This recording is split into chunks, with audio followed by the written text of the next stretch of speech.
Hello and welcome to another episode of Enter the Boardroom with New Role, the business-oriented podcast that brings the boardroom to your channel of choice. I'm your host, Oliver Cummings, CEO of New Role, the board-level hiring platform that specializes in the high-value chair, independent director, advisory board member, and trustee placements that drive high-impact boards. Today, we'll be speaking with Lynne Weedall, who currently sits on the boards of major national and international organizations such as footwear and fashion brand Dr. Martens, bus operator Stagecoach, ingredients manufacturer Treatt, and bakery chains Greggs. Lynne is an HR specialist who chairs the remuneration committees of Dr. Martens and Stagecoach, as well as the nomination committee at Treatt. In addition to her present board roles, Lynne also served as non-executive director at William Hill, a non-executive director and remuneration committee chair at Greene King, and has previous executive level experience as the group HR director at the Selfridges Group and Dixon's Carphone Warehouse. Before that, she spent 11 years as the head of HR for stores and head of retail business change for Tesco. Lynne, I'm so excited to have you on the show today. Thank you for joining us. You're welcome. So, Lynne, drinking, gambling, fashion, you've done the rock and roll of boards. How did you get there? And what has been the golden thread that links them all? Thank you. Yes, I do worry a bit that I've sort of gone from beer to gambling, and somebody did tease me saying, what are you going to do next, Lynne? Porn, but I did draw the line there. And I guess what has been the golden thread through all of my choices in many ways has been an emphasis around that people service profit chain. So, particularly in kind of large multi-site businesses across multiple locations, but where, not just corny, but people genuinely do make a difference. Business recognises that and really sees the significance of making sure that people are at the centre of delivering for their customers and ultimately for shareholders. And so how did you start on that journey? It's something that I've written about in the past that we should be getting more people with talent backgrounds onto boards. The number of boards that say people are our most important asset and yet fail to walk that walk. But how did you make that breakthrough into the boardroom? What was your journey getting there? Well, I guess so. What was my journey? I'd love to say it was sort of a planned and thought out craft, but probably the key breakthrough for me was having some fabulous mentors. And whilst I was group HR director at Carphone Warehouse, I had a great mentor in John Gildersleeve. He was originally chair and then many other roles within the business. And he always pushed me and said, look, Lynne, you can do more. You should think about broadening, think about doing a non-exec role. And he put me forward for a mentoring program, which connects sort of women, high potential women, with other chairs. And that was quite a breakthrough moment, really, for me, starting and doing that, because it was sort of having somebody who believed in me. And so through that process, I initially then kind of had a go in a not-for-profit organisation. So I joined the board of West London Mental Health Trust, which oversees Broadmoor. So that was quite an extraordinary experience.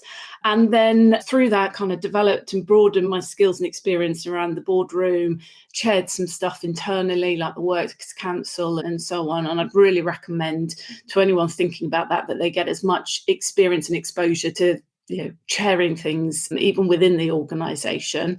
And then I was really, lucky that I got my breakthrough PLC board appointment at Greene King, which was a fabulous sort of, I guess, coming together of my skills and experience. I'd had some experience within that sector before when I worked at Whitbread. I think they appreciated the background of retailing, slightly entrepreneurial background as well at Carphone Warehouse, and a need to sort of really kind of reinvigorate the people agenda and put the people at the heart of the business again. So, that was a fantastic opportunity. I went directly in as Ramco chair, which I don't think you can do these days, and I wouldn't recommend it. It was a baptism of fire, but it was a fabulous experience in a wonderful business environment. And I was there. I was incredibly lucky. I joined a board with some really experienced board directors. So Ian Durant, who, you'll know is now chair at Greggs. Mike Coop was on the board. There was a whole variety of other really experienced, seasoned NEDs. And I was lucky enough to they took me under their wing and I learned from them and grew from there. Amazing. I'd love to talk more a little bit later about the experience on some of those committees, which I know you've had lots of since. But before we get onto that, so many organizations do talk the talk and say people are our most important asset, and yet so few do actually walk the walk. And as an HRD, you've obviously been involved with a number of initiatives where people truly were valued. When we were researching this, we found all sorts of wonderful nuggets around your magic moments, your grilled big cheese, the fishbowl process, the magic wall, to name just a few. How have you brought that experience and those insights into your roles on boards, and where do you think boards are most often falling short before they get someone with this HR experience that you bring? Well, I think the one thing I have absolutely observed is that, at the end of the day, organizations are made up of lots of processes and people working through processes, delivering outputs. At its absolute simplest sense, that's an organization. It is a living, breathing thing full of human beings, not human doings. And I think kind of the first starting point of all of this is helping everyone to recognize that. And it sounds incredibly obvious, but, sometimes you can get really fixated and worried about the numbers and lose sight of the fact that actually there is this sort of living, breathing organism around you, and ultimately you really do deliver results through the caliber and quality and level of engagement of people. And the thing that tends to hold businesses back is generally, it's not lack of a strategy, it's not kind of lack of clarity around how you make money or whether you've got the best sort of cleanest set of accounts, is generally the level and quality of relationships within a business. And you see that, when a business is really hard work and stuff takes forever to get done and things don't just quite seem to work very well, it is largely because there's a lot of friction points within the organisation. There are a number of sort of barriers and things that are holding them back. And that's generally a kind of a combination of, have you got the right people and have you got the right relationships that enable stuff to get done? So I think the key sort of insight, if you like, is to try and understand and make that connection. Where is the business trying to go? And what are the things in the business that's currently sort of serving it well on that journey, and what is holding it back? And then once you've got clarity on that, you can kind of work at figuring out how do you solve some of those things. And how do you go about doing that as a board member? If I'm sitting there on a board trying to figure out if the organization has got those problems, what are the things that you're looking out for and how are you going about identifying them? Is it all in the boardroom or are you doing things outside the boardroom? Well, ultimately, it's important to say that whilst you're a non-exec, you are not running the business.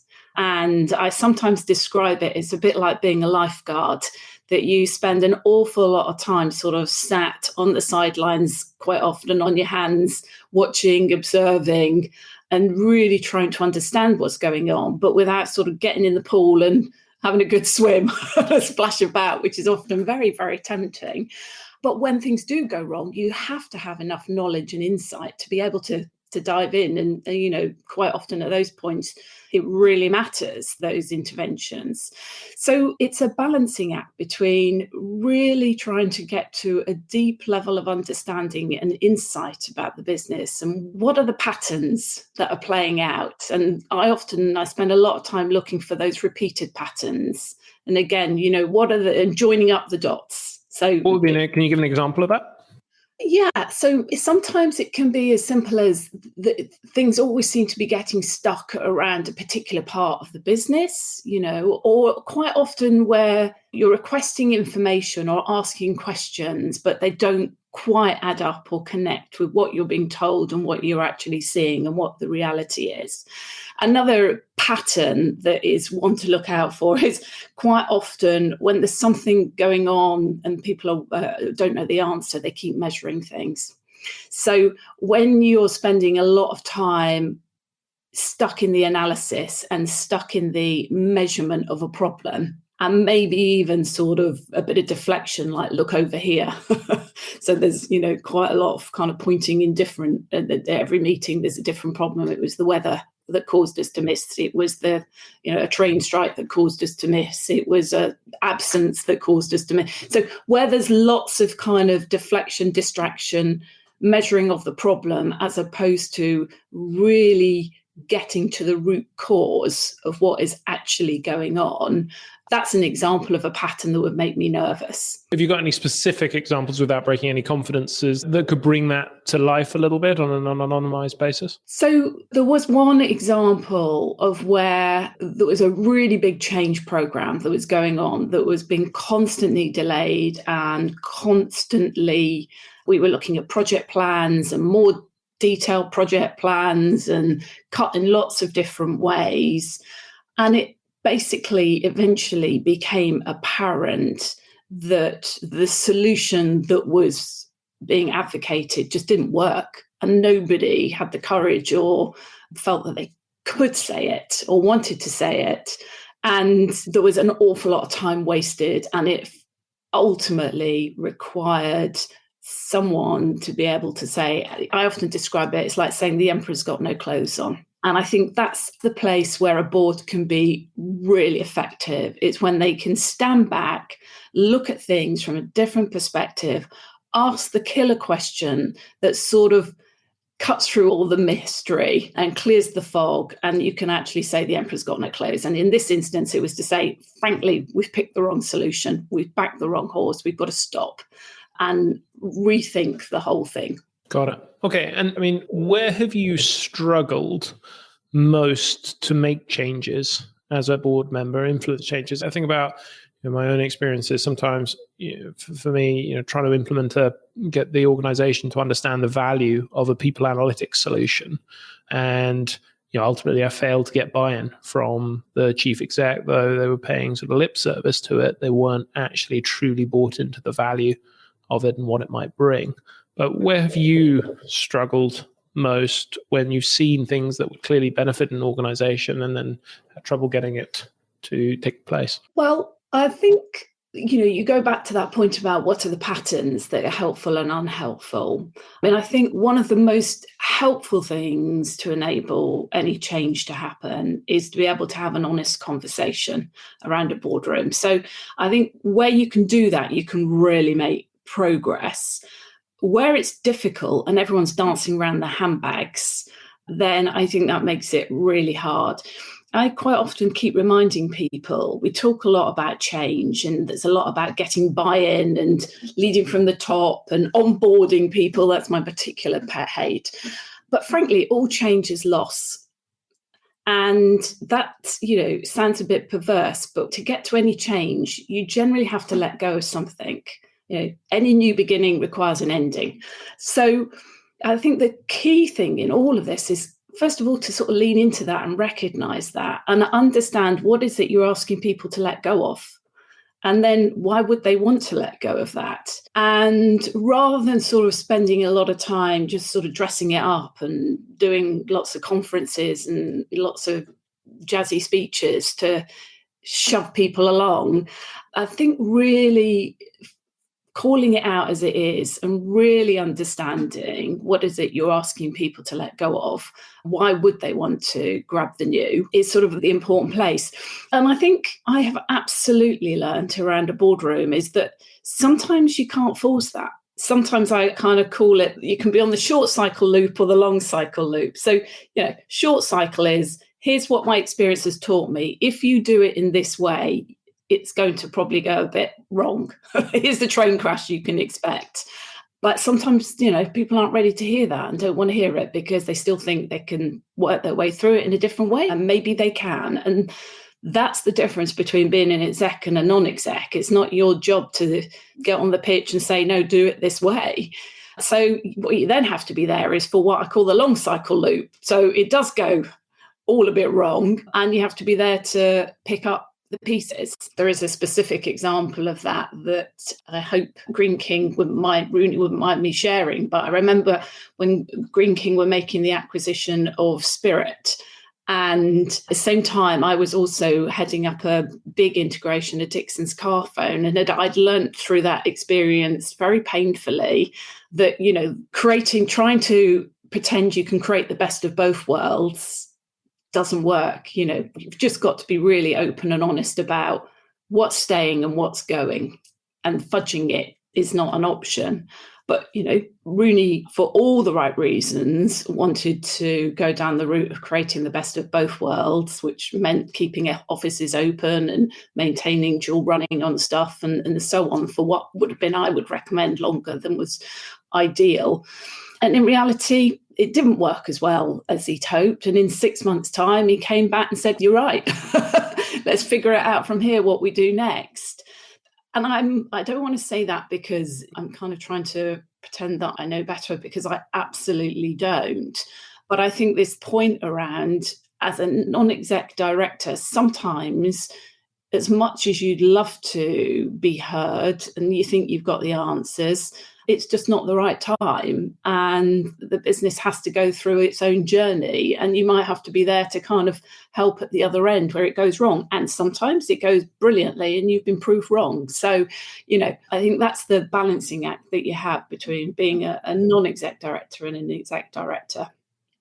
Does that make sense? Yeah, absolutely. I love that. That sort of understanding those two different paradigms of short cycle and long cycle and trying to figure out which path you're on certainly resonates. I sometimes feel like Cassandra on some of the boards I sit on, where I'm trying to identify something that I think is going to be an issue but have failed to communicate it. And spend a lot of time thinking about, well, how could I have done that differently? I sometimes had the same challenge as an investor, an investment committee, when it seems obvious and yet you fail to communicate. So I think that's a really interesting way to think about it. There's a fabulous, Ray Dalio. He's really interesting, isn't he? And if you read his most recent book, I'm just reminding myself, Principles for Dealing with the Changing World Order. And basically what he's saying is, they're all repeated patterns. At some point, if you look back and look at that in history, that things will repeat and you can almost project and forecast. But knowing that doesn't prevent it from happening again. Here we are, high inflation, which probably could have been predicted, and, facing into some of the challenges that we are. But actually kind of sitting back and saying, "I told you so," is not particularly useful. So some of it is about recognizing those patterns and trying to sort of point them out and help others have some insight into it. But also it's then, what do we do about it? We are where we are. How do we move forward from here? Yeah, absolutely. How do you think about that relationship with your other board members and taking them on that journey as well as the executive? Because there's a sort of dual conversation there. Yeah, I think that's an interesting one, because I actually think, I come back to that point about honest conversations. I'm not sure it is my place to take them on the journey. I think really healthy boards have potentially different perspectives, and they have maybe even some healthy tensions as a result of that. And, frankly, I could well be wrong. So actually, I think part of really high-performing, well-functioning board is people bringing different perspectives, different points of view, and being able to have that grown-up, honest, straightforward conversation around what is actually going on. And through all of that, hopefully you get to a better quality decision and discussion as a result. Yeah, okay, absolutely. Now, you talked earlier about being thrown into committees earlier than you would advise anyone to take on. You've obviously been involved with both sort of Remco and Nomco committees. I'd love to hear a little bit about how you see the role of those committees. Sometimes they can be at risk of being tick box, but I suspect you would not allow that to happen on the committees you're involved in. Yeah, maybe if I touch on Remco first, and then I'll come to Nomco, where I chair that committee on two boards. But I think with Remco, it's an incredibly challenging backdrop that anyone chairing a Remco these days is faced with. But I think my starting point in all of this, people often say to me, "Why do you want to chair Remco?" And I think it's a perfectly valid question. But actually, for me, one of the reasons I quite enjoy it, perversely, is it really is where strategy meets reality.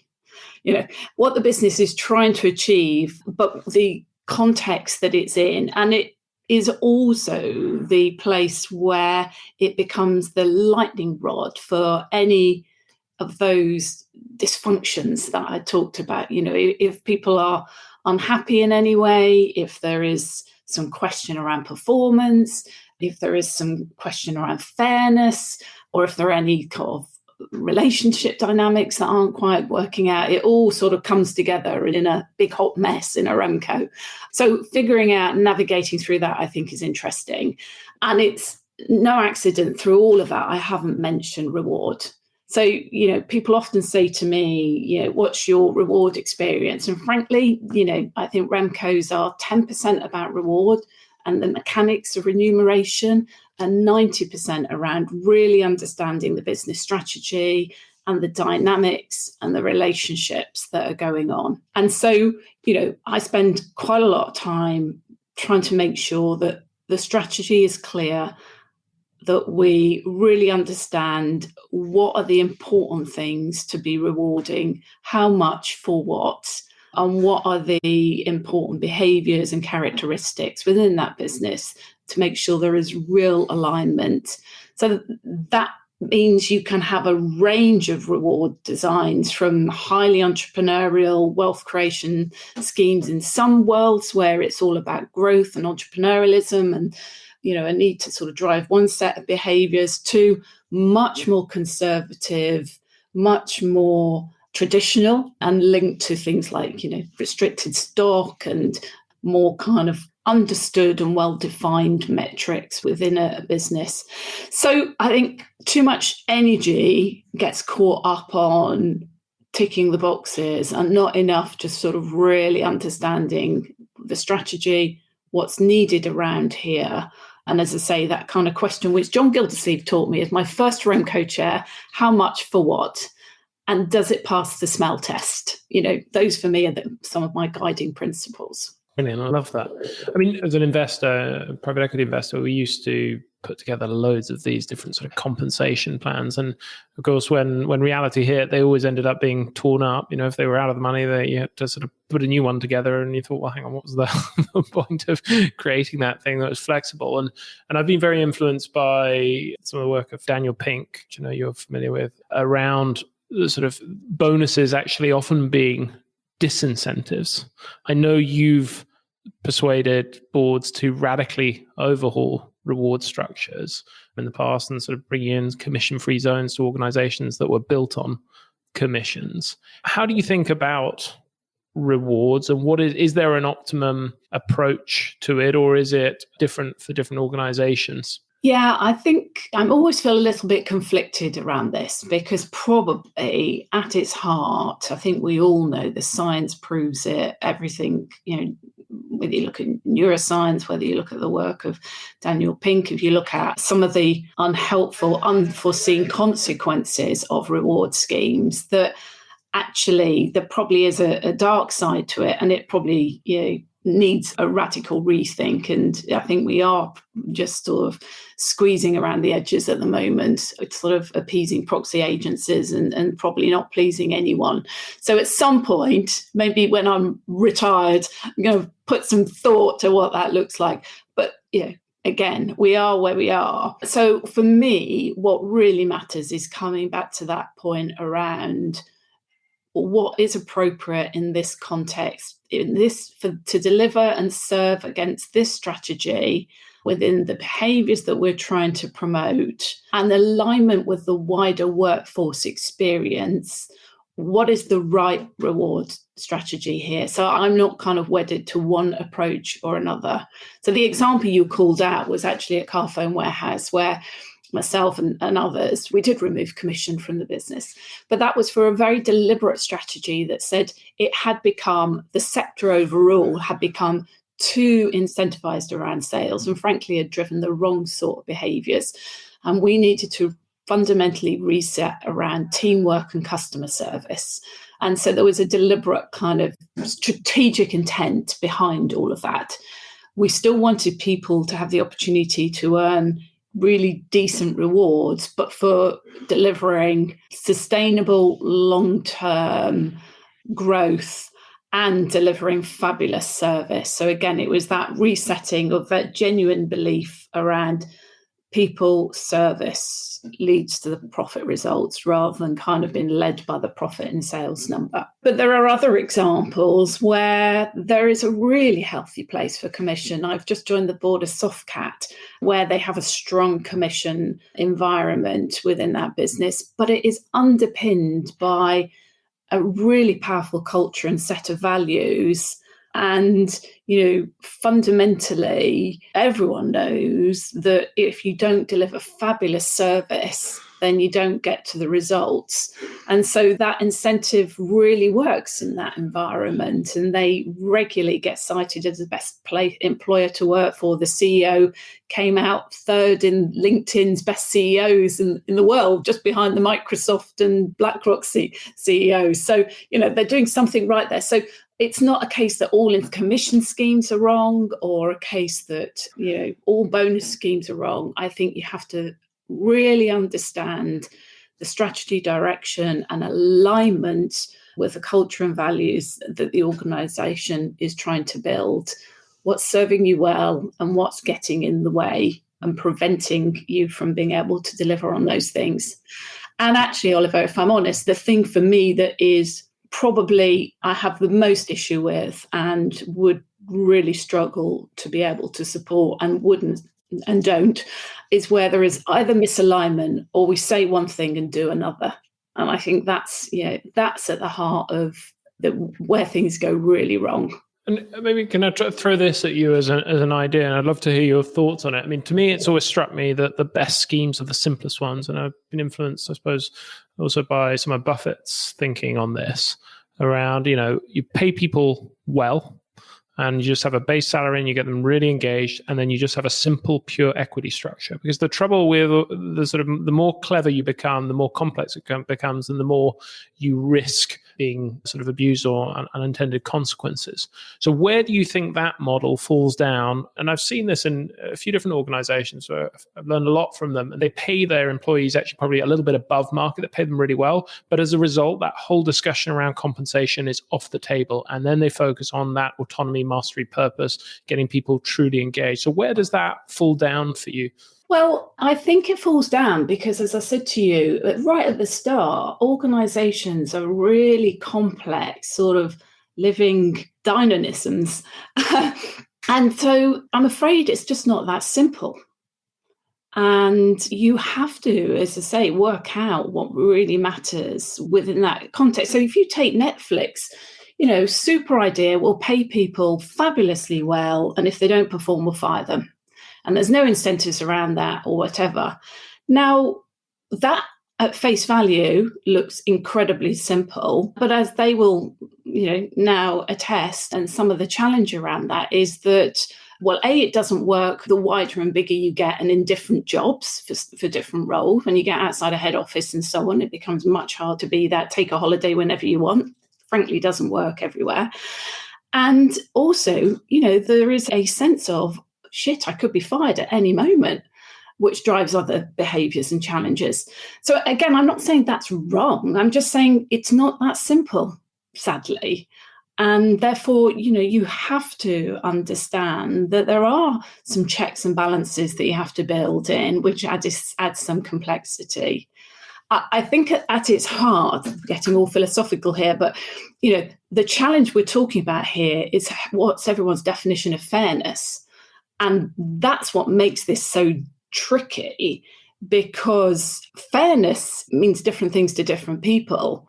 And actually, then, it can, how do you define fairness? And it largely boils down to, am I worth more than that person or less than that person? And that's what makes all of this so incredibly hard. One of the fairest, most wonderful systems that I worked in when I started my career was the John Lewis Partnership.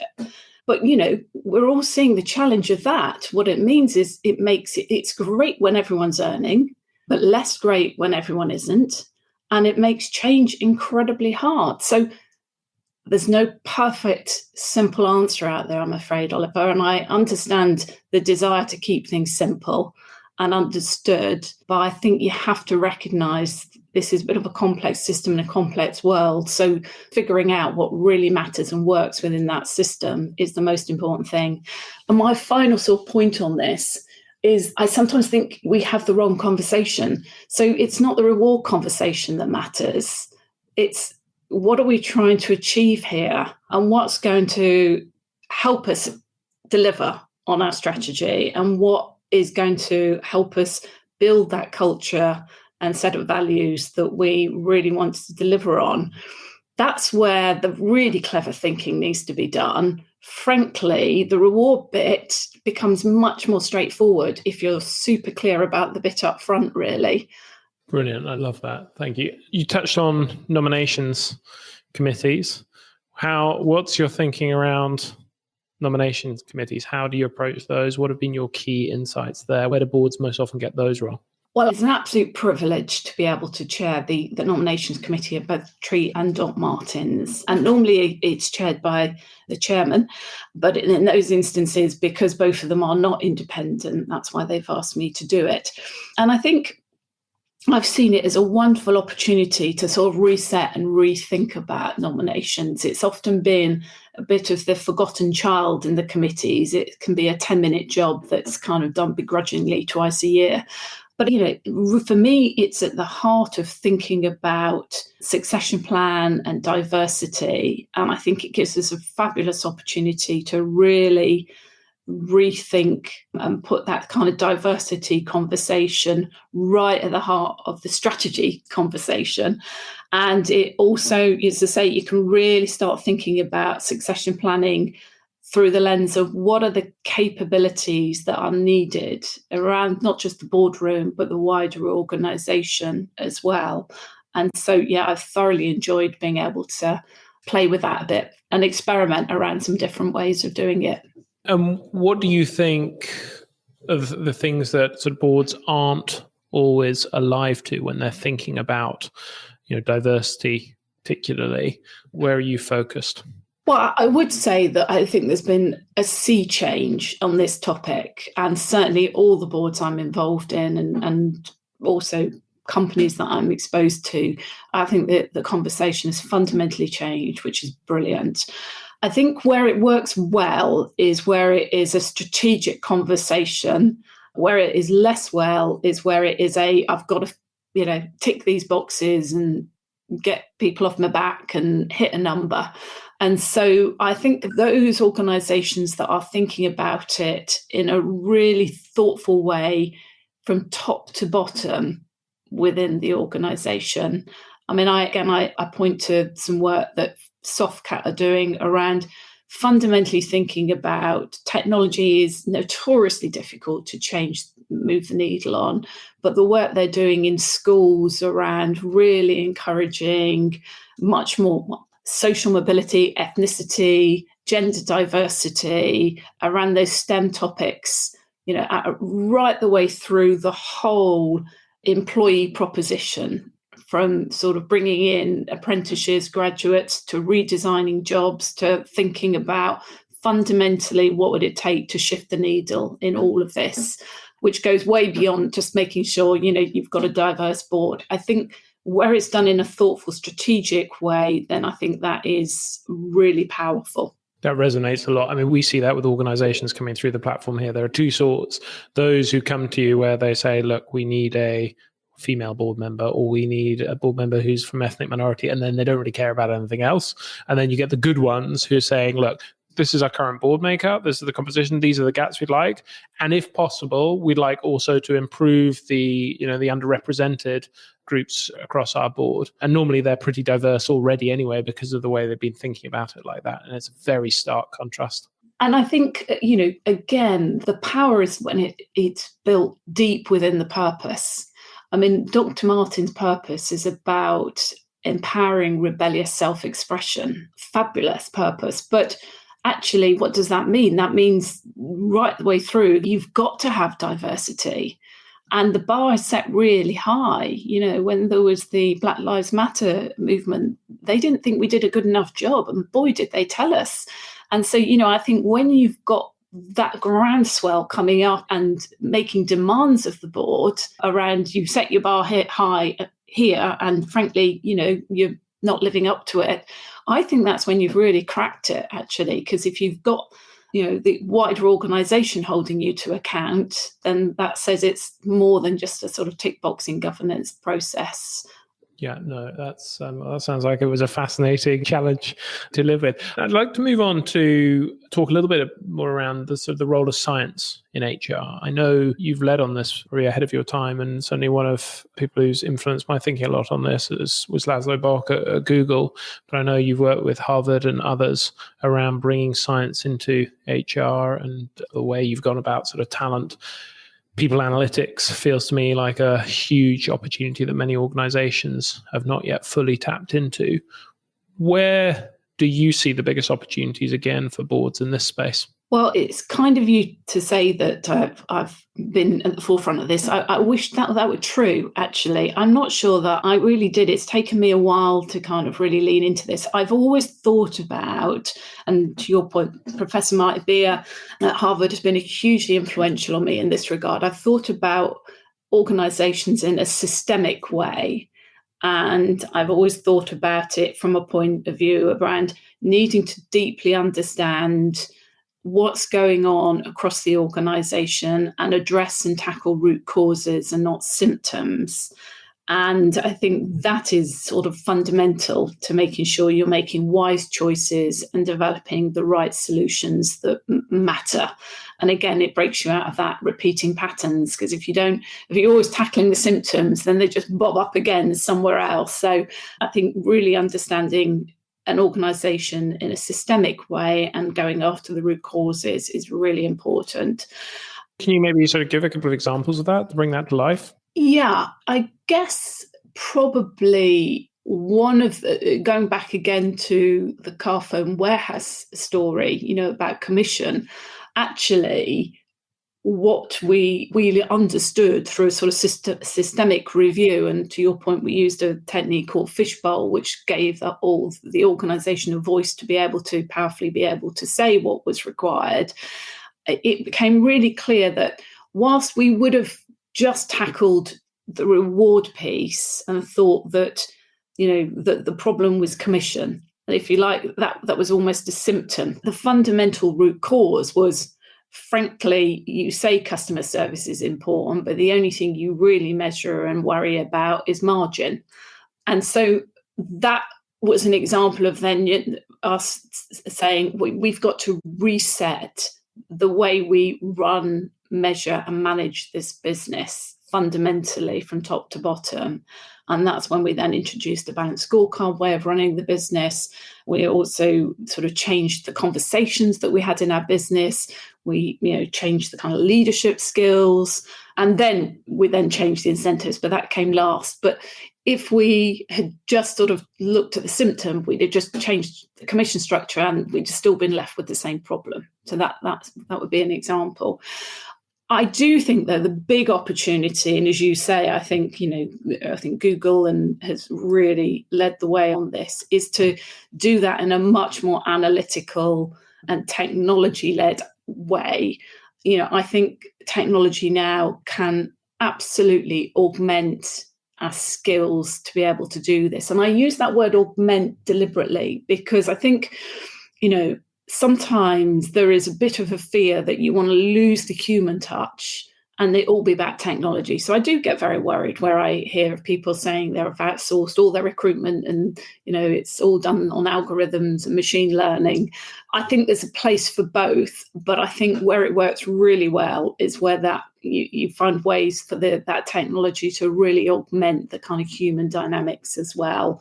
And I think there's so much more opportunity to do more around that.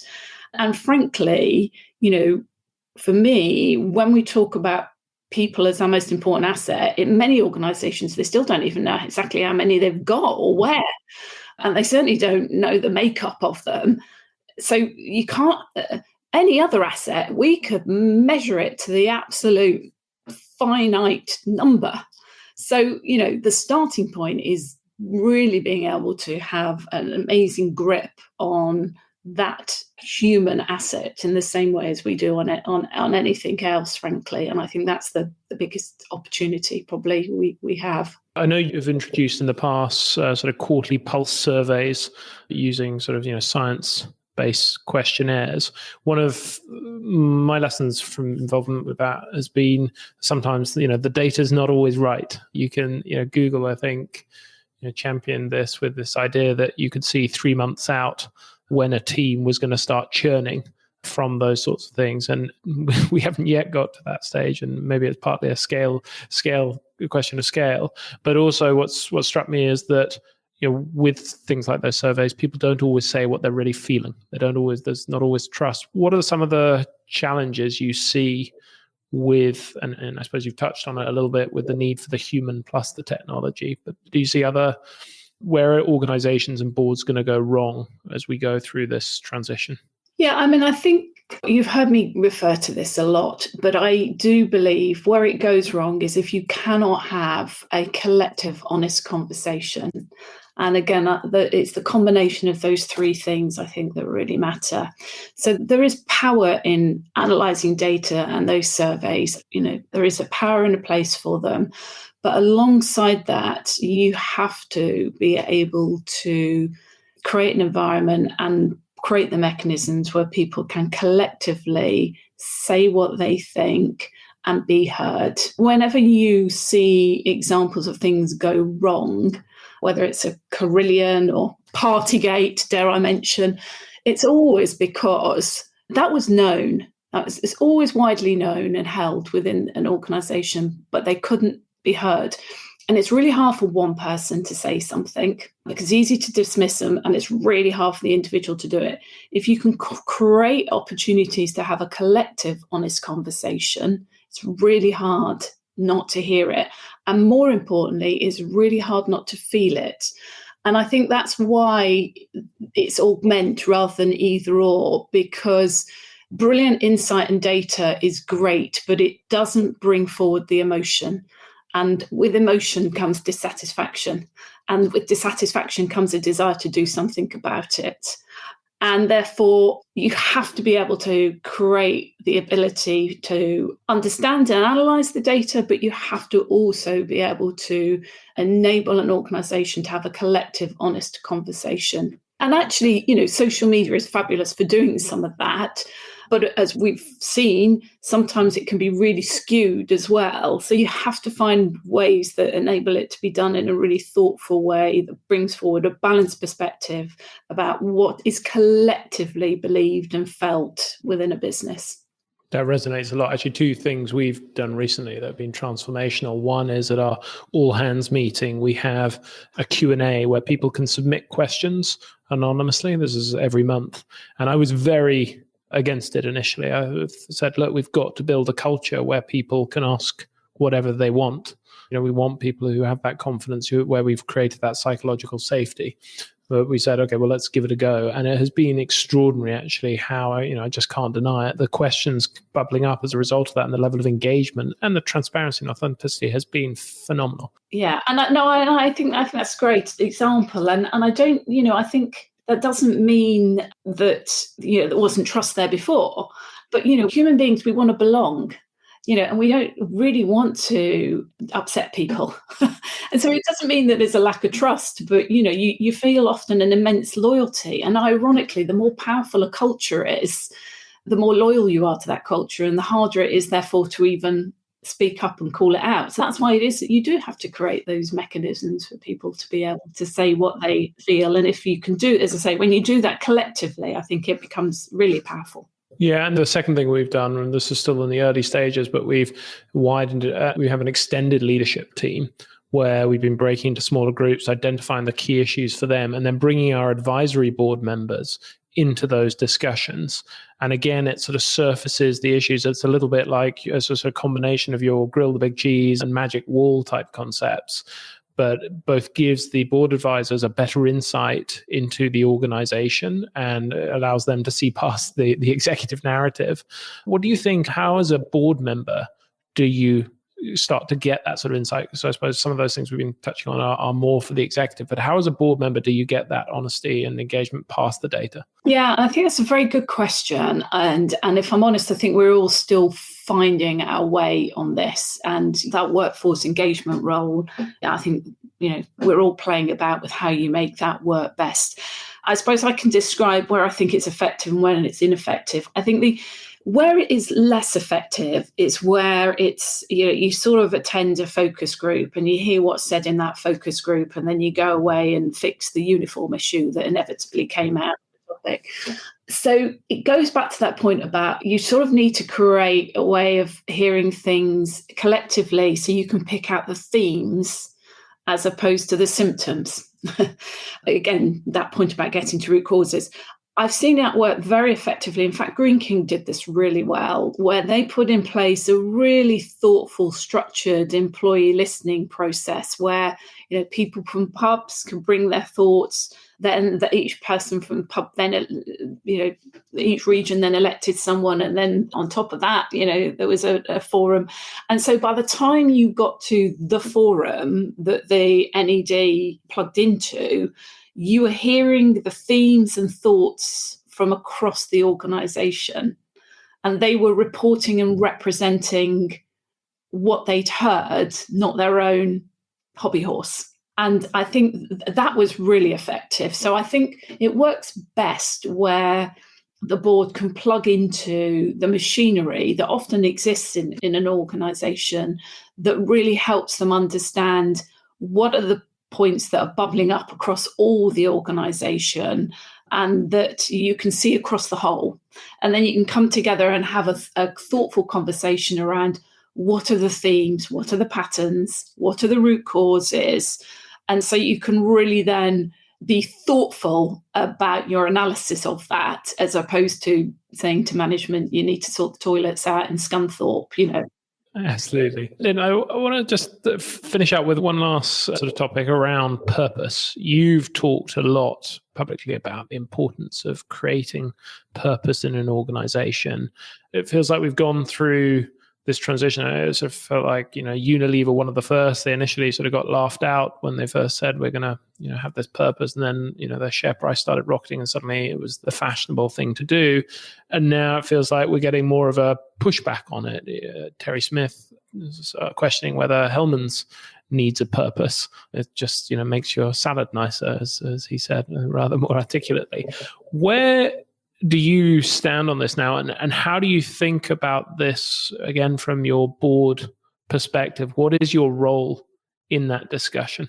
Yeah, it's a really good question. And I have thought long and hard about this because all my career, I've been drawn to organisations that had a purpose, but that was before it was fashionable to sort of write it down and shout about it. And the boards, likewise, I've been drawn to have a purpose. And I think what I have absolutely come to understand is that you have to, purpose in a vacuum means nothing. And I think so, given, as you say, the Hellmann's mayonnaise, a purpose means nothing. And people see through that straight away. It's just a marketing gimmick. Where you bring purpose and performance together in a meaningful way, that's where I think is where you get the real kind of alchemy. And there's a fabulous, I think, Rebecca Henderson speaks really eloquently on this in her book, Reimagining Capitalism. And the reason why the Unilever example was because they actually found they brought purpose and performance together. And so, by that, I mean, it isn't just why we exist, but why we exist and how that links to our strategy and how we make money. And I don't think we need to be ashamed about bringing those two together. And so, I've come to understand and learn that it works well where you truly link, as I say, purpose to performance. Doc Martens is a great example. That purpose, rebellious self-expression, but there is a reason behind that, because it also links clearly to an iconic brand and the ability to sell something that isn't just a fashion statement. Actually, it's enduring and lasting, and it stands for something. If you wear a Doc Martens, you're kind of, able to be you, and that in itself brings value. That means you can charge more money for it, candidly, and more people want to buy it. So purpose, Softcat, they're incredibly purpose-led business, but fundamentally it's because that they know that purpose leads to fabulous service, which leads to much better profits, and they can demonstrate that. They've actually, proved the causal link and talk about it at their investor meetings, and investors now recognise that, and that's why they hold a higher premium than their competitors, because they demonstrate how they can create value out of it. And so for a board member who's sitting there listening to you now saying, gosh, we haven't got enough purpose in our organization, what should they be doing? What would your advice to them? How should they go about deriving that or identifying it and getting the organization to implement it?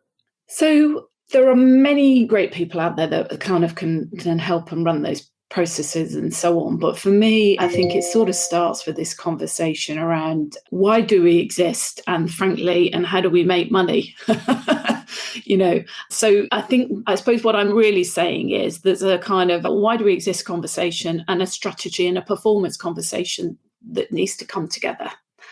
And where it's sort of just done in isolation, I think that works less well. So where it's the HR or marketing function sort of dreaming up what the purpose could be, that is less effective than really sort of deeply understanding why we exist and what are the value drivers behind that, and understanding how that translates into the economics of this business is where the real power comes from.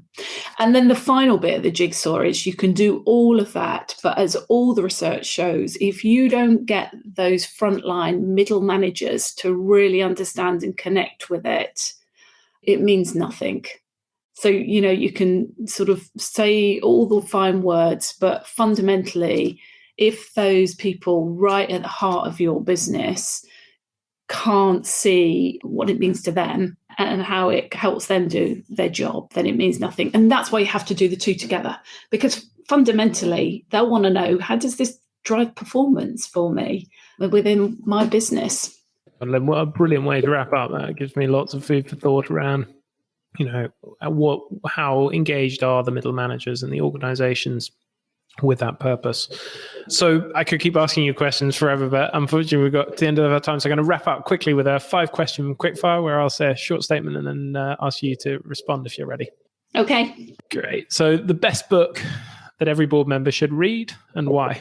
Well, maybe because it builds on what we were just talking about. There's a wonderful book by a gentleman called Barry Oshry, who has done this sort of research, quite an old book, around how any system ends up with tops, middles and bottoms, and what are the patterns that always end up repeating within that. And what you do find is that middle are always the torn middle, where things are coming down from the top and, they've kind of got everything from the bottom coming up to them, and figuring out how you engage that middle.